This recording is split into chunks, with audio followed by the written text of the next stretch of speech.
1605년 스페인의 세르반테스라고 하는 사람이 풍자 소설을 썼죠. 돈키호테. 저는 그게 한 글자인 줄 알았더니 돈 키호테 이렇게 되더구만요. 돈 키호테, 돈키호테. 좀 특별하고 이상한 사람으로 묘사가 되고 있죠. 1605년이니까 아마 거의 430년 그때부터 홈런을 날리기 시작했는데 아직도 이 소설이 시대시대에 인기가 있고 사람들의 관심을 끌고 있다는 거죠. 왜 돈키호테가 많은 사람들에게 사랑을 받고 있는가? 이 사람은 이루어질 수 없는 사랑을 했던 사람. 무슨 사랑이요? 그 노래 아니에요. 이루어질 수 없는, 그거 아니고요. 근데 이루어질 수 없는 사랑, 없는 가상의 공주 둘시네라고 하는 공주를 사랑하죠. 이루어질 수 없는 사랑을 하고 싸움도 이길 수 없는 적과 싸우는 거예요. 처음 출발은 풍차가 거인인 줄 알고 풍차하고 싸움을 걸다가 엄청 날아가 버리죠. 그는 수많은 고통을 견디면서 마치 하늘의 별을 잡으려고 하는 사람과 같았어요. 이루어질 수 없는 사랑, 이길 수 없는 적과의 싸움, 수많은 고통을 견디며 하늘의 별을 잡고 하늘의 별을 따려고 하는 어색하고 옹색한 모습 같지만은 그런 비전 때문에 돈키호테는 그 시대마다 놀라운 교훈을 주고 있는 거예요. 그래서 적어도 하나님을 믿고 신앙으로 교회를 중심으로 살아가는 믿음의 사람들은 허황된 돈키호테가 아니라 준비된 준비된 믿음의 돈키호테가 되어야 한다. 그래서 내가 하나님의 말씀을 통해서 비전을 버리지 않는다면 결코 나는 이 세상을 살아가면서 버림받는 인생은 되지 않는다, 그거죠. 소중한 비전이 소중한 전진을 시작하게 만들어요. 사람이 비전이 있으면은 전진할 수가 있어요. 꿈과 비전, 목표, 소원과 바람이 있으면은 그는 시작할 수가 있어요. 그러나 끝났다고 하는 사람들, 나 이제 끝났어, 내 나이가 몇인데 나 이제 종쳤거든, 그런 사람들은 절대로 지금보다도 더 전진할 수가 없고 시작하고 출발할 수가 없는 거예요. 성경에도 그렇고 역사적으로도 그렇고 우리 주변에도 나이가 60이 되어가지고 70이 되어가지고 그다음 얼마큼 할까요? 80이 되어가지고 90이 되어가지고 비전과 꿈과 목표 가지고 새로운 삶을 가꾸고 새로운 목표를 이뤄낸 사람들 봤어요? 못 봤어요? 못 봤구나. 안경 도수를 좀 높여요. 왜 안 보일까요? 시시하게 텔레비를 틀어도 꽤 괜찮은 사람들 많이 나오는데요, 어떻게 볼 거는 딱 못 보시네요. 나이를 먹고 기회를 놓치고 어떤 분들은 엄청난 장애를 가지고 있으면서도 발가락 가지고 발 가지고 할 거 다 하고 옷 입는 그리고 그림을 그리는 훌륭한 분들도 많이 보게 되거든요. 무엇이 그들을 일어서게 만들었는가? 지난번에 오랫동안 못 보다가 우리 청년부 준영이가 왔는데 그 엄마의 노력, 기도, 애씀, 본인의 노력과 투집 엄청나게 변화됐고요. 앉아서 탁구 치는 정도는 아니고 서서도 엄청난 변화를, 야, 저렇게만 계속 한다면 그러기 위해서는 비전이 있어야 돼요. 꿈과 목표예요. 어찌하든지 나는 아멘, 나는 어찌하든지 일어서리라 회복되리라 좋아지리라. 비전이 있어야지 시작을 하는 거예요. 전진할 수가 있는 거예요. 소중한 비전이 나로 하여금, 사람들로 하여금, 자식들로 하여금 소중한 사람을 만드는 거예요. 그리고 위대한 비전을 가진 사람이 위대한 사람을 만드는 거예요. 그러니까 제발요, 비전 없는 사람하고 놀지 마요. 옆에 사람 빨리 쳐다봐요. 있나 없나. 비전 없는 사람하고, 매일 옛날 얘기하는 사람하고 놀지 말라 그 말이에요.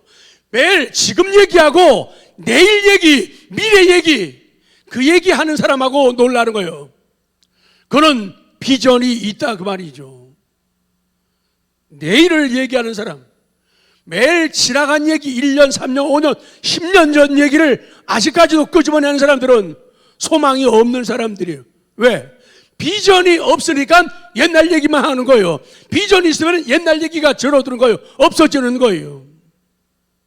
중요한 설교하니까 하늘을 보십시오. 천장에 별 하나가 반짝이고 있잖아요. 지금 설교가 중요하다는 거예요. 비전 없으면 옛날 얘기만 하게 돼 있어요. 옛날 얘기. 오늘을 이야기하고 내일, 그리고 다음 달에, 다음 해에는 나는 어떻게, 무엇을 할 것인가, 나는 어디에 갈 것인가, 어디에 손을 댈 것인가. 비전으로 충만한 우리 모두가 되기를 원합니다. 하나님의 소원이에요. 자, 오늘 마지막 시간, 동사신앙은 정복할 땅을, 목표를 발바닥으로 밟는 신앙, 모험하는 신앙이다 그 말이죠. 발바닥으로 밟는 신앙. 자, 요단강을 밟으라는 거예요. 강을, 그것도 꽉 차 있는, 넘치고 있는 요단강을 밟는다는 것은 부담이에요. 두려움이에요. 긴장이에요. 웬만한 사람은 시작할 수가 없어요. 그러나 하나님을 믿는 사람들, 하나님의 능력을 믿는 사람들, 약속을 믿는 사람들은 그것보다 쉬운 게 없어요. 천국을 믿는 게 쉬운가, 안 믿는 게 쉬운가?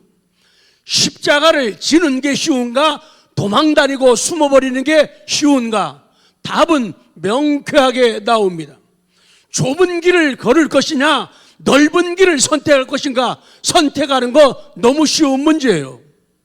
그러니까 사람들 우르르 몰려가는 쪽을 택하면 안 된다는 거예요. 그래서 요단을 넘실거리는 그 강물을 밟는다는 것은 설레임이에요. 설레임. 놀라운 기대예요. 그리고 믿음이에요. 그리고 이건 순종이라는 거예요. 해본 사람들은 다 알아요. 먹어본 사람들은 다 알아요. 먹어본 사람만이 더 먹고 더 잘 먹을 수가 있어요. 자, 3절 시작. 내가 모세에게 말한 바와 같이 너희 발바닥으로 밟는 것은 모두 내가 너희에게 주었느니. 이미 주었다 그래요. 이걸 갖다가 예언적 과거, 시작. 예언적 것, 아직 이루어지지 않은, 성취되지 않은 것인데 예언적 과거, 그것을 과거로 이미 주었다고 말씀을 하고 있는 거예요. 밑으로 쭉 갑니다. 신앙이라는 게 뭐냐? 답이 모험입니다. 신앙이라는 게 뭐예요? 세 사람만 해요. 신앙이라는 게 뭐예요? 순종이 뭐예요? 모험이에요. 그래서 예배 시간이 뭐냐? 설교 시간이 뭐냐? 하나님의 비전을 듣는 시간이에요. 목사의 비전이 아니라 하나님의 비전을 듣는 거예요. 오늘은 하나님이 뭘 보여주실까? 하나님이 오늘은 뭘 들려주실까? 오늘은 뭘 느끼게 하실까? 아, 거룩한 전율이여 나에게 오라. 예배 시간, 설교 시간은 비전을 듣는 시간이에요. 비전을 내가 가슴에 품는 시간이에요. 비전을 눈으로 보는 시간이에요. 비전을 공유하는 시간이 예배다. 그것이 설교다 그 말이에요. 그때 설교 시간에 딴 생각하고 마음을 열지 않게 되면, 머리만 가지고 설교 받아들이면 역사가 일어나지 않는 거예요. 마음으로 설교 들으시기 바랍니다. 마음으로 설교를 받으시기 바랍니다. 그래서 설교는, 예배는 비전 드립이에요. 비전을 가진 사람들이 떠나는 여행이에요. 비전 드립이란 비전을 발견하기 원하는 사람들이 떠나는 여행이 비전 드립이에요. 그것을 예배를 통해 발견하는 거예요. 설교를. 그래서 예배를 들으며 설교를 들으면서, 아, 맞아, 내가 저기를 가야지, 내가 저 일을 해야지, 내가 저 역사를 감당할 거야. 그렇게 사람들이 꿈틀거리게 돼요. 그래서 안 하던 일을 하게 되는 거예요. 가보지 않았던 동네도 가는 거예요.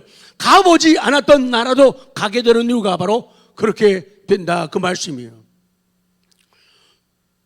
발로 밟는 신앙은 모험하는 신앙이다 그랬죠. 모험하는 신앙.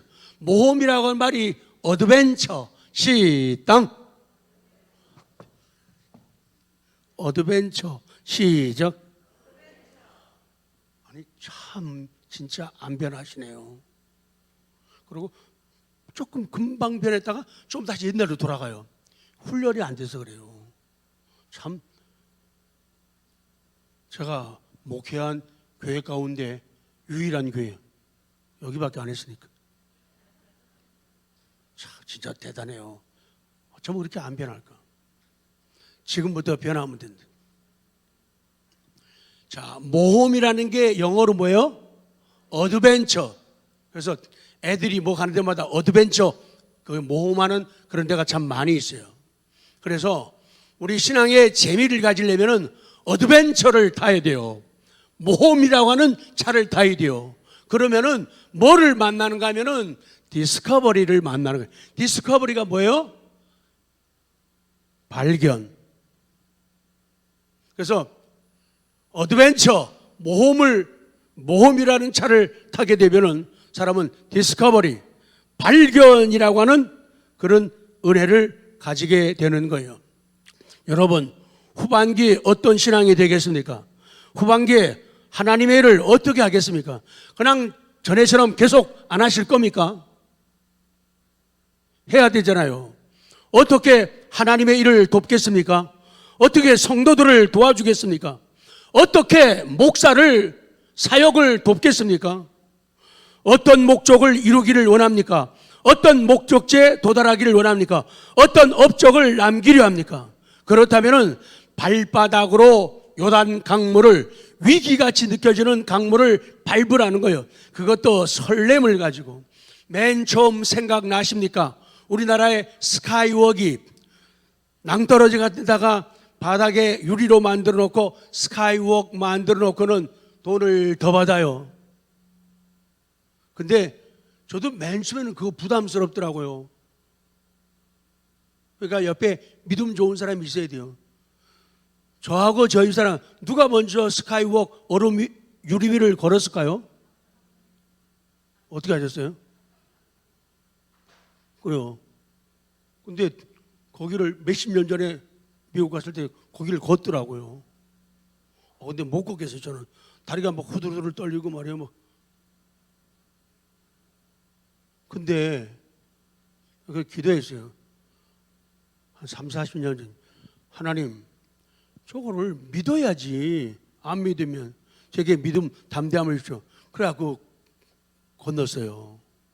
그리고 아니, 사랑하는 사람이 가는데 같이 떨어지든지 그래야지. 그냥 보기만 하고 놔두면 안 되잖아요.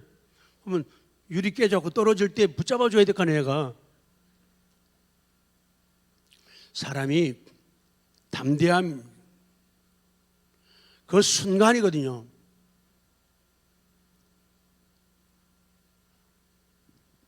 그래서 물 위에 발을 담그는 건요, 설레임이에요. 기대, 믿음, 순종, 그거예요. 니온, 너희 발바닥으로 밟는 곳은 모두 내가 너희에게 주었다. 그거를 제가 성경 이게 찾아놨죠. Your territory. 너의 영토는, 그 말이죠. 너의 영토는 will extend. 너의 영토는 넓게 만들어질 것이다.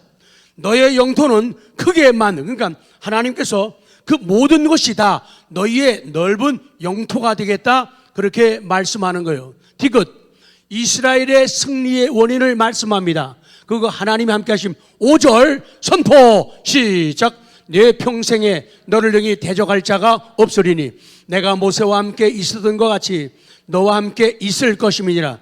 내가 너를 떠나지 아니하며 버리지 아니하리니. 그 다음 리얼. 그럼 이스라엘에게 하신 중요한 명령이 몇 가지가 있는데 그 중에 한 가지는 강하고 담대하라. 6절 힘이 납니다. 시작. 강하고 담대하라. 너는 내가 그들의 조상에게 맹세하여 그들에게 주리란 땅을 이 백성에게 차지하게 하리라. 맨 처음 명령이 뭔가 하면 강하고 담대하라. 강하라. Be strong. 튼튼한 사람이 되라는 거예요. 힘센 사람이 되라는 거예요. 그리고 담대하라. 용감한 사람, 용기 있는 사람이 되어라. 그 다음 한 가지 명령은 우로나 비, 우로나 좌로나 치우치지 말아라. 7절 신납니다. 시작. 오직 강하고 그 기담자여 나의 종 모세가 네게 명령한 그 율법을 다 지켜 행하고 우로나 좌로나 치우치지 말라. 그리하면 어디로 가든지 형통하리니. 아이고 숨차. 따라오기 힘드시죠? 그 훈련이에요. 그러면 치매 안 걸려요. 우로나 좌로나 치우치지 말아라. 오른쪽 또는 왼쪽 라이트 혹은 레프트 거기로부터 do not turn. 거기서부터 턴하지 말아라. 거기서부터 돌리지 말아라. 거기서 회전하지 말아라. 그렇게 말씀하는 거예요. 그리하면 이 약속된 복이 네 거 되겠다. 그 말씀이에요. 그래서 어떤 사람은 그렇게 간증을 합니다. 나는 아무것도 시작. 나는 아무것도 해보지 않고 성공했다고 자랑하는 것보다 차라리 위대한 일을 시도했다가 실패하고 싶다.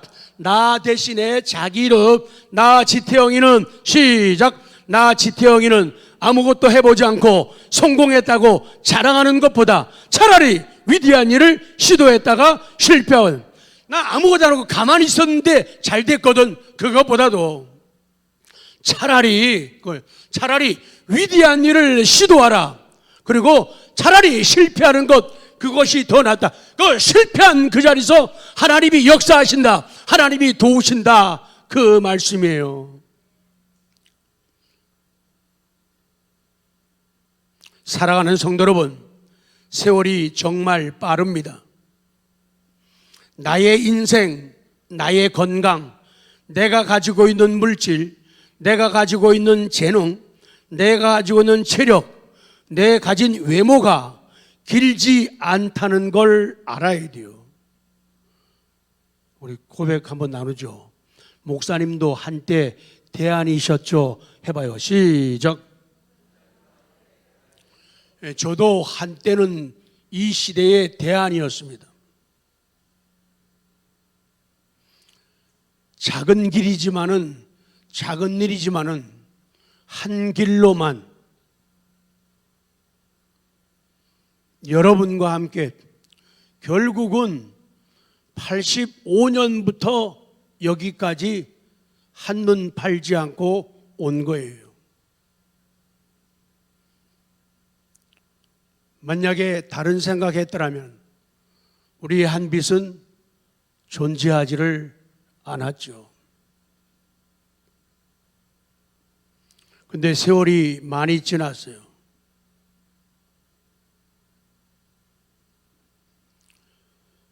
자식들 집에 갔을 때, 멀리 부모님을 비웠을 때에 어려운 문제가 있고 안타까움이 있고 어버이의 질병이 있고 연세가 많을 때 돌아오려고 하는 우리의 마음은 어떠합니까? 한마디라도 더 권면하고 한마디라도 더 부탁을 하고 싶은 거예요. 한마디라도. 그래서 떠나면서도 차를 타고 출발하면서도 창문 열고도 뭐라고 얘기하고 소리치고 싶은 것이 우리의 마음이에요. 심지어 비행기 타러 들어가면서 문이 닫힐 때까지, 안 보일 때까지 손을 흔들고 뭔가를 들려주고 뭔가를 보여주려고 하는 것이 우리의 마음이에요. 그래서 시간이 너무나 빨리 가기 때문에 어떻게 하면 하나님을 더 알려주고 어떻게 하면 그 진실을 더 보여주고 더 이야기할까? 그래서 설교가 길어지는 거예요. 사람 자꾸 막죠. 못하게. 짧게 하라고, 짧게 하라고. 그 심정을 이해하기 못하니 머리만 갖고 하게 되면요, 가슴으로 하게 되면 시계만 보는 거예요. 마음을. 그렇겠다. 나도 그런 경험이 있지. 목사님 심정도 그럴 거야.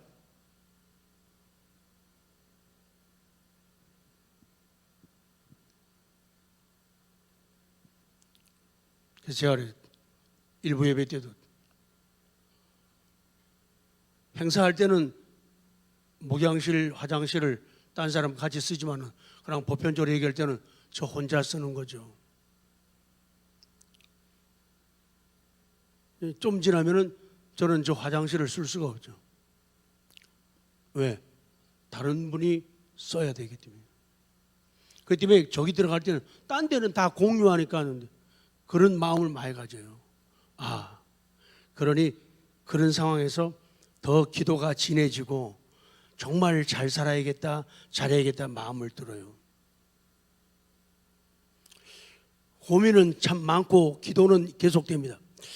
은퇴하고 나서 성가대 지휘를 할까? 성가대 지휘자가 안 나타나면 성가대 지휘를 할까? 고민을 참 많이 해봐요. 앞자리에 앉을까? 저 뒤에 앉을까? 앞에 앉으면 또 호의 목사님이 불편하겠지. 맨 뒤에 앉으면 또 전에는 앞에 앉으라고 설교하시더니 뒤에 앉았다고 또 뭐랄까. 고민이 참 많아요.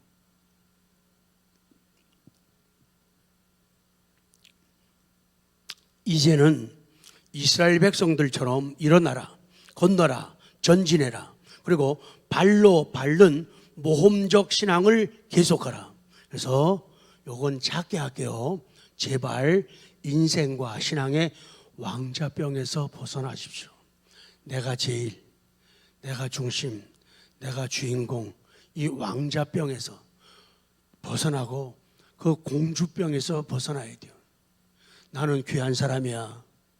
내가 어떻게 하찮은 교회 와서 할 수가 있어? 나 공주거든. 어머 뭐 앉아, 의자도 무서워. 훅 털고 풀고 그러면 부담돼요. 그런 공주가 되지 말라는 거예요. 걸레도 헐헐 잡고 쓰레기통도 뒤지고 얼마나 매력 있고 얼마나 넉넉하고 귀하게 보입니까? 상황이 안 그런 건 어쩔 수 없어요. 근데 복받은 성도 여러분, 아름다운 이름들이여, 코로나의 공포와 위기 속에서도 주일 성수의 철저한 발, 제가 이 발로 밟는다는 표현을 여러 가지로 묘사하려고 고민을 했어요.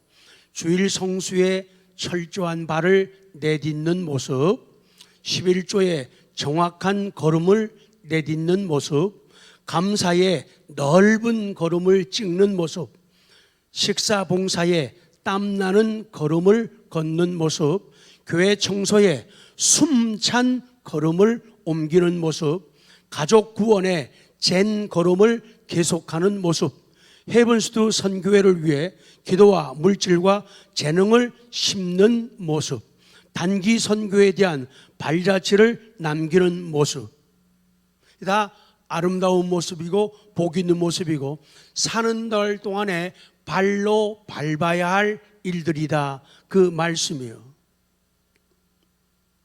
사람 보고 하면 절도라면 죄가 됩니다. 하나님을 보고 해야 돼요. 사람 보면은 안 해야 할 이유가 엄청 많아집니다. 그러나 하나님 바라보면은 해야 할 이유가 쌓이게 되는 거예요. 그렇기 때문에 그 사람이 신앙적이냐 인간적이냐를 그럴 때 보게 되고 알게 된다. 두 번째, 바른 사람, 모험하는 사람, 어드벤처 하는 사람의 받는 복. 첫째는 주리라. 3절에도 너희에게 주었노니, 4절에 너희의 영토가 되리라, 6절에 차지하게 하리라. 이게 주어진 복이에요. 아까 두 번째 니은은 너와 함께 있을 것임이라 그랬죠. 너와 함께. 이것은 임마누엘의 복이에요. 그 다음 디귿, 율법책이 하나님의 말씀이 방법이다, 그렇게 말씀을 해요. 율법을 지키면 어디로 가든지 형통하게, 어디로 가든지 우리 successful, 어디로 가든지 성공하고 출세하고 성공적이 될 것이다, 되리라, 그 말씀이에요.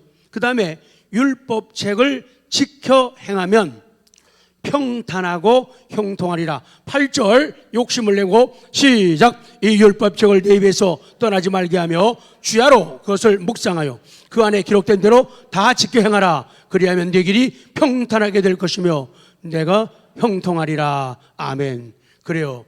내가 처한 상황이 힘들고 어렵다. 그러면 하나님께서 성사시켜 주시는 형통의 은혜가, 매일 강조하는 형통이란 말 차라우라고 하는데 건너다 공교가다 습교가다 잘되다 번성하다, 그런 말이에요. 처음에는 힘들고 어려워요.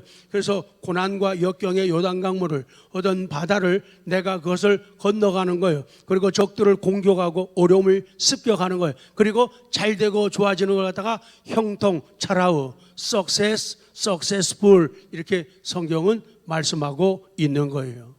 성경은, 자, 믿음 들어요. 성경은 시작. 성경은 승리의 복음이고 이김의 복음이고 성공의 복음이다. 시작. 성경은 승리의 복음, 이김의 복음, 성공의 복음이다. 그래서 성경에는요, 형통이라는 말이 75번이나 강조가 된대요. 기도를 안 했더니. 결론입니다. 명사신앙에서 동사신앙으로 옮겨지는 놀라운 변화가 있기를 기도합니다. 우리 기독교는 조상의 무덤이나 묘비를 기념하는 박물관과 같은 경직되고 메마르고 정체되고 정적인 신앙, 그런 종교가 결코 아닙니다. 자, 아멘이 필요합니다. 우리 기독교는 동적인 종교입니다. 동사적인 종교입니다. 피와 땀과 눈물의 십자가의 종교입니다. 살아남, 회복, 좋아짐, 일어남, 부활의 종교입니다. 아멘을 필요로 합니다. 하나님이 원하십니다. 하나님은 말씀합니다. 오늘 이 시간 이제 말씀을 마치면서 우리 모두에게 생명을 잉태하라고 말씀합니다. 에너지를 뿜어내라고 말씀합니다. 영생을 지향하라. 동사적인 믿음 생활을 하라고 말씀합니다. 이제부터 할 일은 행동으로 옮기는 거예요. 하나님이 말씀 주신 대로, 감동 주신 대로 이제 실천하는 거예요. 행동하는 거예요. 그리고 일어나는 거예요. 잠에서 깨어나는 거예요. 그래서 죽은 신앙, 잠자는 신앙, 병든 신앙에서 일어나는 거예요. 죽은 전통을 버리는 거예요. 습관적인 신앙생활의 누더기를 벗어버리는 거예요. 형식적인 교회 생활의 틀을 깨는 거예요. 감동이 없는 예배의 틀을 깨야 돼요. 눈물이 없는 예배의 틀을 깨야 돼요. 그리고 무늬만 재직이라는 타이틀을 지워버려야 돼요. 그거 안 고치면은 따르릉 따르릉 하는데 비켜나세요. 안 비키면은 부딪히는 거예요. 사고 나는 거예요. 그렇기 때문에 경고가 울릴 때는 빨리 정신 차려야 돼요. 지금까지 괜찮았는데 아니에요. 이제 마지막 순간이 중요한 거예요. 그래서 명사신앙에서 꿈틀대는 이는 동사신앙으로 우리 전진합니다. 하나님 아버지